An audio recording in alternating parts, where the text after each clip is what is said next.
when Pearl Harbor broke out, you know, on December 7th, on the December 8th, I skipped school and ran down to the recruiting office or went by trolley down to the recruiting office in Minneapolis. And I got the papers and everything, but when I came home with them, my parents wouldn't sign them because I was only 17. So when I reached my 18th birthday in August, after football season was over with, why I went down to Minneapolis and enlisted in the Marine Corps. Richard K. Sorenson trained at Camp Pendleton with the 4th Marine Division.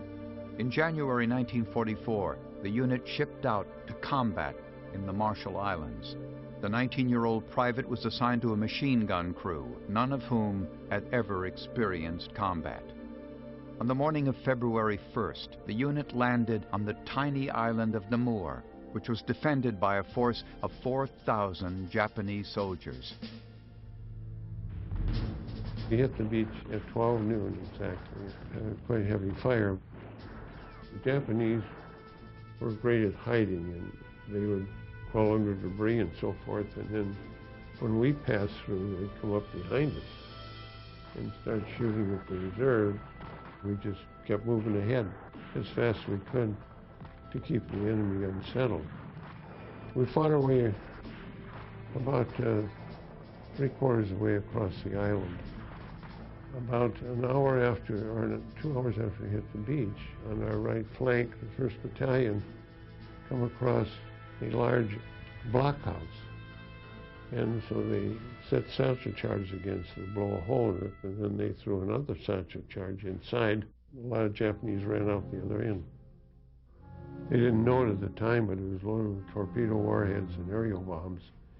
And it went up and it covered the whole island with dust and dirt and black smoke. And the concrete from that blockhouse even landed out on the ships out in the bay there. And the only thing left was a large hole. A lot of people were injured, and we suffered a lot of casualties. The battalion commander passed the word to pull back so that they could straighten up the line so that no flanks were exposed. But I was with a group of about 30 and we didn't get the word. But we settled in for the night in what was the remains of a destroyed building and had the footings all around it, and so we set up a perimeter for the night. And of course the Navy kept throwing up these flares to keep the island alive so the Japanese, if they started a counterattack or tried to infiltrate, we could pick them out. So we didn't get any rest at all during the night. Dawn came and the sun came up, and then the Japanese launched their last attack. They didn't know we were there until we started opening fire. We were completely surrounded.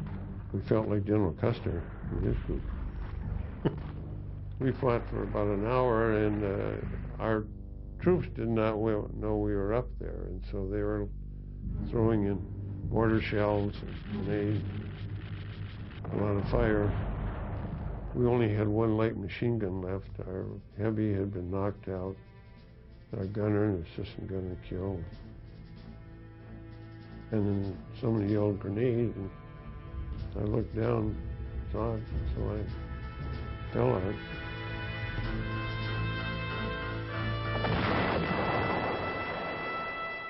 I laid there about an hour, and a corpsman named Kirby crawled over and tied off an artery, or I'd have bled to death.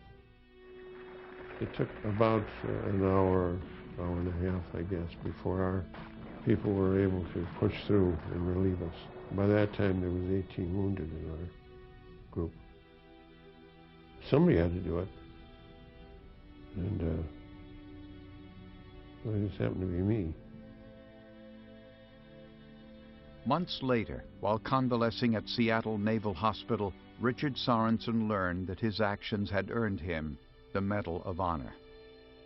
They turned out all the nurses and doctors, turned out the whole hospital. General Fagan, who was commanding general of the Fleet Marine Force Pacific, presented me with a medal. That was quite a thrill. It wasn't something that was planned. It just happened, and I could have avoided it. But you got very close to the fellows, and a lot of comradeship there. And it bothers you when the fellows got killed. You don't pay any attention to the gunfire or anything. It's just, you know what you got to do, and you're going to do it.